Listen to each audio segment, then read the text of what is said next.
महाराज जी, सच्ची शरणागति और केवल मजबूरी में भगवान को याद करने में क्या अंतर है? कितना बड़ा अंतर है।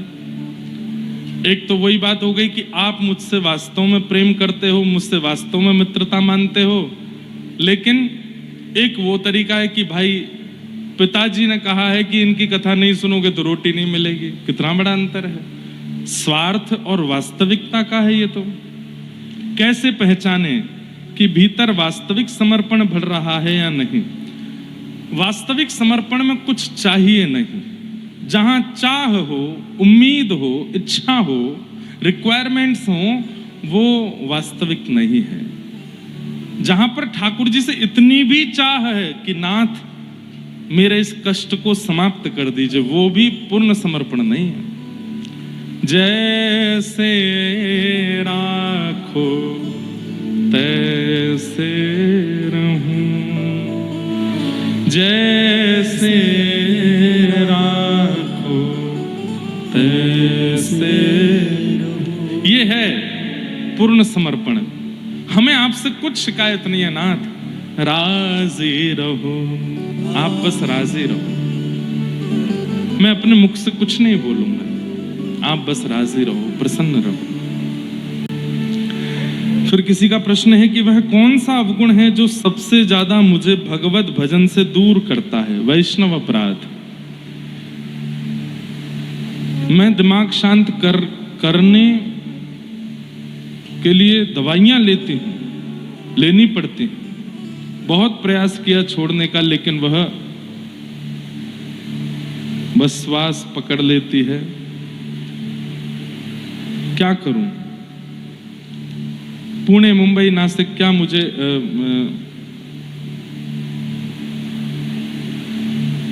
नाम जप करते समय नींद? अरे भगवान, एक ही पर्ची में 5-6 प्रश्न है। पहला प्रश्न है कि वह कौन सा अवगुण है जो सबसे ज्यादा भगवत भजन से दूर करता है? मैं दिमाग शांत करने की दवाइयां लेनी पड़ती है। बहुत प्रयास किया छोड़ने का, लेकिन वह बारंबार पकड़ लेती है। क्या करूं? जॉब कहां करूं? पुणे, मुंबई, नासिक। क्या मुझे विवाह करना चाहिए? नाम जप करते समय नींद क्यों आती है? कलयुग में भक्ति से बहन जी कथा सुनो, सत्संग करो पहले। अभी तो बहुत इतनी भयंकर असमंजस इतनी छोटी सी पर्ची में है, मिल जाओगी तो क्या करोगी? कठिन समय में मन को शांत कैसे करें? हम कथा में 3 दिन से क्या बता रहे हैं? यही सब तो बता रहे हैं। कठिन समय में मन शांत नहीं होता है, भजन से मन शांत होता है, सत्संग से मन शांत होता है, ज्ञान से मन शांत होता है, भक्ति से मन शांत होता है। कठिन समय से तो उतावला ही होता है। भजन करो, सत्संग करो। अब हम कथा में बहुत कुछ बताते हैं, सुनते नहीं है ध्यान से, फिर हमसे प्रश्न करते हैं। आपके चरणों में दंडवत प्रणाम। जब मन बार बार नियंत्रण चाहता है तब समर्पण कैसे संभव है? जब मन बार बार नियंत्रण चाहता है तब समर्पण कैसे संभव है? समझ में आए तो बताना। फिर हमें 4 साल हो गए दीक्षा लेके। दीक्षा के बाद हमसे वो सब काम हुए जो कि एकदम भक्ति के विमुख हैं। बहुत गलत काम किए हैं, वैष्णव अपराध भी बहुत हुए, भजन 0 हो गया है। हम सुधरना चाहते हैं, क्या श्री जी मौका देंगे? कृपया समाधान करें। सबसे पहले तो गुरुदेव के सामने जाके कन्फेस करो कि आपने कौन कौन से अपराध आपसे हुए हैं, कौन कौन से पाप आपसे हुए हैं। गुरुदेव क्षमा करेंगे तो सब संभव है, बाकी और किसी से क्षमा मांगने से कुछ नहीं होगा।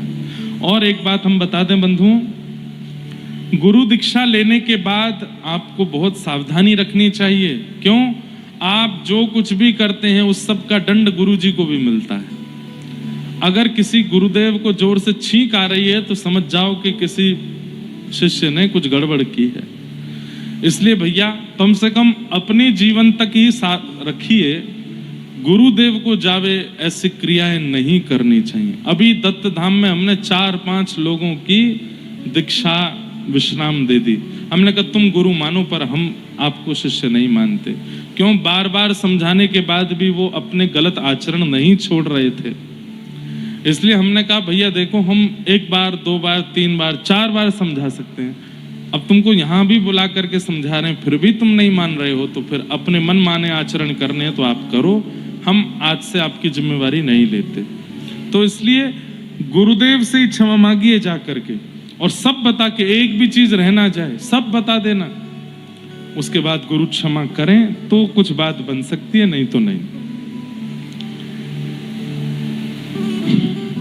मैं खुद में उलझ गया हूं, जैसे मेरे भीतर 2 व्यक्ति हैं, एक जो भगवत प्राप्ति चाहता है, दूसरा उसका विपरीत जो संसार का मोह दोष लोभ में उपाय पड़ा हुआ है।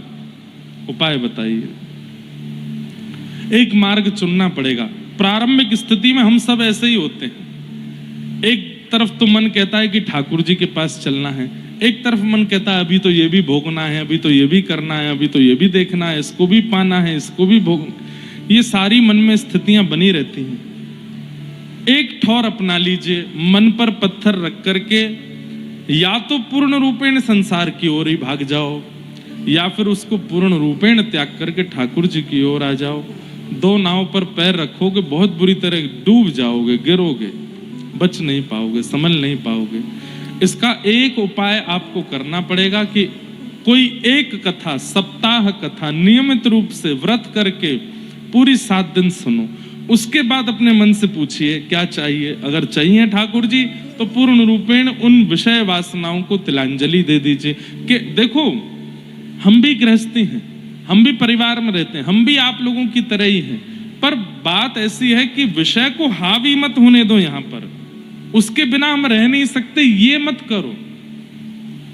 जो आवश्यक है वो तो करना ही है, पर उसी में ही रमे हैं, उसी का ही, उसके बिना रह ही नहीं पा रहे हैं, ऐसे नहीं होता है।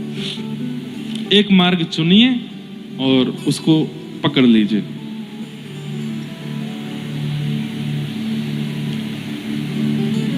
जय जय मुझे कुछ नहीं चाहिए, बस एक बार मेरी ओर देख के मुस्कुरा दीजिए। लो मुस्कुरा दिए, खुश हो जाओ। फिर क्या है? अभी मैंने रामानुज संप्रदाय से दीक्षा नहीं ली है, पर क्या मैं अष्टाक्षर मंत्र जाप कर सकती हूँ? दीक्षा मुझे रामानुज संप्रदाय में ही लेनी है, नहीं ली है तो नहीं कर सकते। जब तक गुरुमुख नहीं हो जाते तब तक इस मंत्र विधि को नहीं करो। वही बात है कि घर में दुनिया भर की दवाइयां हैं, सारी दवाइयां हैं, पर जब तक डॉक्टर ना बतावे नब्ज देख के बीमारी कैसी है तब तक उसको नहीं लेना है। ले लोगे तो फिर उटपटांग हो जाएगा माहौल। ठाकुर जी जिनसे प्रेम करते हैं उन्हें विरह देते हैं। ब्रज के भाव से विरह की असली परिभाषा क्या है? प्रतीक्षा करना और मिलन की इच्छा ना रखना। बहुत उल्टी परिभाषा है। प्रतीक्षा भी है पर वो मिले ऐसी जिद भी नहीं है। प्रतीक्षा उतनी ही है कि वो मिल जाए, पर वो मिले इसकी जिद नहीं है। इसको विरह कहते हैं। अब सोचते रहना है इसको क्या है। बहुत सुंदर। प्रतीक्षा रहे और मिलन की जिद भी ना हो, उसे विरह कहते हैं।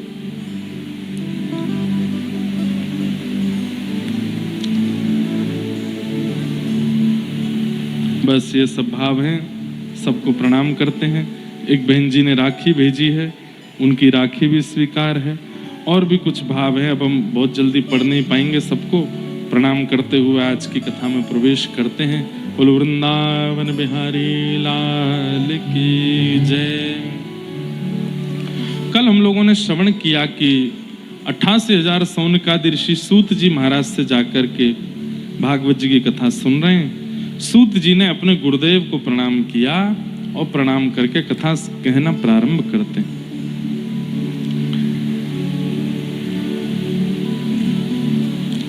सबसे पहले सूत जी ने गुरु को वंदन किया और गुरु वंदन करते हुए वे कहते हैं, मुनय साधु पृष्टोयम भवद्भिर्लोक मंगलम यत्कतः कृष्ण संप्रश्नो येनात्मा सुप्रसिद्धति। दब रही है थोड़ा। हे साधु पुरुषों, आप लोगों ने जो प्रश्न किया है वो बहुत उचित है। क्यों? क्योंकि आपके प्रश्न से कृष्ण लीला का प्राकट्य होगा। यहां पर एक बात स्पष्ट करते हुए सूत जी कहते हैं कि प्रश्न सदा ऐसे करो जिन प्रश्नों से भगवत चर्चा प्रारंभ हो, भगवत लीला प्रारंभ हो। भगवत लीला, भगवत चर्चा का प्राकट्य जिस प्रश्न में ना होता हो, ऐसा प्रश्न सामाजिक रूप से नहीं करना चाहिए। एकांतिक रूप में कर लो, एकांतिक भाव में कर लो। लेकिन जब समाज में पूरी संगत बैठी हो तो ऐसा प्रश्न करना चाहिए जिस प्रश्न से महाराज जी या प्रश्न का उत्तर देने वाले वो कोई लीला सुनावे, वो कोई भाव सुनावे। जैसे अनेक प्रश्न अभी देखे, उन प्रश्नों को देख करके एक चिंतन, एक भक्त की लीला हमको याद आई। एक कृष्णदास नाम के बहुत भक्त हुए हमारे व्रज में। एक सिद्ध श्री कृष्णदास थे, सिद्ध कृष्णदास। सिद्ध कृष्णदास बाबा ये बहुत कम अवस्था में, 14-15 वर्ष की अवस्था में वृंदावन आ गए। और वृंदावन आकर के इन्होंने संत महात्मा साधुओं से बस थोड़ी नाम दीक्षा ले ली और यमुना जी के तट पर बैठ करके भजन करने लगे। लेकिन इनका मन नहीं लगा। क्यों?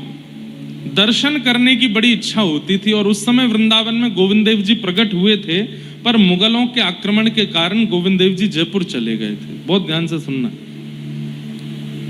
तो श्री सिद्ध कृष्णदास बाबा 15-16 वर्ष की अवस्था में इन्होंने कहा, गोविंद देव जी नहीं है यहाँ पर, मैं क्या करूं? तो ये भी जयपुर चले गए। और जयपुर जाकर के वहीं गोविंद देव जी के मंदिर में जाके पुजारी जी से कहा, मुझे कुछ सेवा दे दो, मैं बस दर्शन करूंगा, भजन करूंगा, सेवा करूंगा। ऐसे ही पूरा जीवन व्यतीत करना है। 15 साल का बालक।